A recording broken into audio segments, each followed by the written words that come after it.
Hey guys, কেমন আছো সবাই? আশা করি সবাই অনেক অনেক ভালো আছো। আমি আলহামদুলিল্লাহ অনেক বেশি ভালো আছি। এটা ছিল আজকে সকালের ভিডিও, মানে ফ্রাইডে সকালবেলার ভিডিও। আমার হাজবেন্ডের মন খারাপ ছিল, তাই তার মন ভালো করার জন্য একটা স্পেশাল রেসিপি বানাবো, এটাই তোমাদের সাথে শেয়ার করব। রেসিপিটা বানানোর পর আমার হাজবেন্ড খেয়ে তো অনেক বেশি খুশি হয়েছে, আর আমার বানানোর রেসিপি খেয়ে তো আমার জামাই অনেক বেশি অবাক হয়ে গেছে আর অনেক বেশি খুশি হয়েছে। তার জন্য এত কষ্ট করে আমি এত কিছু করেছি। তো রেসিপি তোমাদের কি দেখাবো, ঢং দেখাই তো শেষ করতে পারি না। কালকে রাত্রে ঘুমাতে আমার অনেক বেশি লেট হয়ে যায়, সেই কারণে আমার আজকে উঠতে অনেক বেশি দেরি হয়ে যায়। ঘুম থেকে উঠি তখন দেখি অলমোস্ট 11:30 বেজে গেছে। তখন ধরে আমার হাজবেন্ড নাস্তাও করেনি। আমি ভাবলাম আমার জামাইকে একটা স্পেশাল নাস্তা বানিয়ে দিই সকাল সকাল, যাতে করে তার মনটা অনেক বেশি খুশি হয়ে যায়। আর যেই ভাবা সেই কাজ, তাই আমি তাড়াতাড়ি করে একটা চিকেন বের করে নিয়েছি ফ্রিজ থেকে। ফ্রিজে যেহেতু চিকেন ছিল, তাই এটা গলতে গলতে আমি আবার একটু ঢং করা শুরু করে দিছি। বাই দ্য ওয়ে গাইস, কি বানাবো আজকে সেটাই তো বলা হয় নাই। তো আমার জামাইয়ের জন্য বানাবো আমি আজকে স্পেশাল চাপ, চিকেন চাপ বানানোর জন্য আমি একটা লেগ পিস নিয়ে নিয়েছি। পিসটা সুন্দর করে শিল বা পুতা যেটাই বলো সেটা দিয়ে সেচে নিয়েছি ভালো করে। এটা সুন্দর করে ভাজবো, তাই একটু হলুদ মরিচ আর লবণ দিয়ে ভালো করে ম্যারিনেট করে নিচ্ছিলাম, মানে মিক্স করে নিচ্ছিলাম। সবগুলো উপকরণ দেওয়া হয়ে গেছে। সবগুলো উপকরণ দেওয়ার পর আমি কিন্তু এটা সুন্দর করে হাত দিয়ে মেখে নিচ্ছি, যাতে সবগুলো মশলা ভিতরে ভিতরে চলে যায়। হলুদ মরিচ আর লবণ দিয়ে সুন্দর করে মেখে নিয়ে আমি 2-4 মিনিটের জন্য রেখে দিয়েছিলাম, যাতে মশলাটা ভালো করে মিক্স হয়ে যায়। চিকেনটা ভাজার জন্য সুন্দর করে একটা কড়াইয়ের ভিতরে তেল দিয়ে দিয়েছি, আর এটা গরম হতে দিয়েছি। 2-4 মিনিট পরে তেল গরম হওয়ার পরে চিকেনটা নিয়ে সুন্দর করে চিকেনটা ছেড়ে দিয়েছি। চিকেনটা বেশি কড়া করে ভাজবো না, একদম হালকা করে ভাজবো না, মিডিয়াম করে ভাজবো। চিকেনটা ভাজা হতে যে অন্যান্য যেগুলো উপকরণ আছে সেগুলো আমি একদম রেডি করে ফেলেছি। এর মধ্যে কাঁচামরিচ, পেঁয়াজ আর টমেটো নিয়ে নিয়েছি, সুন্দর করে কেটেও নিয়েছি। রেডি করতে করতে দেখি আমার চিকেনটা সুন্দরভাবে ভাজা হয়ে গেছে। চাপ বানানোর সময় চিকেন ভাজে কিনা আমি জানি না, তবে আমি ভেজে নিয়েছি, এটা আমার মতো করে নিয়েছি। তবে চাপটা আরো বেশি মজা লাগে।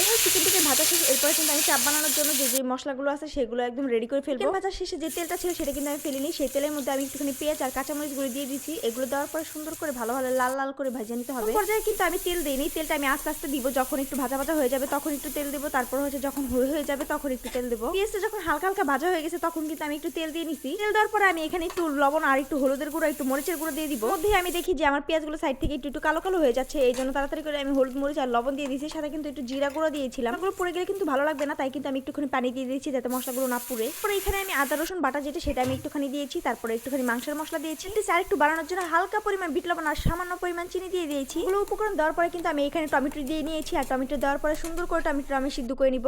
দেন আমি এখানে দিয়ে দিব একটু টমেটো সস। এখানে যদি একটু সামান্য পরিমাণ টক দই বা মিষ্টি দই দেওয়া যেত তাহলে কিন্তু আরো বেশি মজা হতো, কিন্তু বাসায় দই ছিল না, তাই দিও নাই। না দিলেও চলবে, সমস্যা নেই, কিন্তু দইটা দিলে আরো বেশি মজা হয়। কিন্তু যখন ভেজে উঠিয়েছিলাম তখন কিন্তু এটা সুন্দর করে আমি ছাড়িয়ে নিয়েছিলাম। দিয়ে সুন্দর করে ছেঁচার কারণে এটা কিন্তু গুঁড়া গুঁড়া হয়ে গেছে। চাইলে তোমরা ছুরি দিয়ে কুচি কুচি করে কেটে নিতে পারো। হাত দিয়ে করতে পেরেছি তাই আমি ছুরি ইউজ করিনি। কুচি কুচি মাংসগুলো কিন্তু কষানো মশলার ভিতরে আমি দিয়ে দিয়েছি। এই পর্যায়ে আমি 2 থেকে 3 মিনিট ভালো করে কষাবো। কষানোর পরে কিন্তু আমি একটুখানি পানি দিয়ে দিয়েছি। সামান্য পরিমাণ পানি দিতে হবে, এত বেশি দিতে হবে না। মশলাটা সুন্দর করে সবকিছুর সাথে মিক্স হয়ে যায়। এরপরে আমার মনে হয়েছে তেল একটু কম হয়েছে, কিন্তু আমি আরেকটু তেল এড করে নিয়েছিলাম। 5 থেকে 10 মিনিট এইভাবে ভেজে নিয়েছি সুন্দর করে। কিন্তু দেখো আমার চাপ কিন্তু একদম রেডি। সরি, আমার চাপ না, চিকেন চাপ। ফাইনাল লুকটা দেখো কতটা সুন্দর হয়েছে, আর দেখতে যতটা সুন্দর হয়েছে খেতে কিন্তু অনেক বেশি মজা হয়েছে।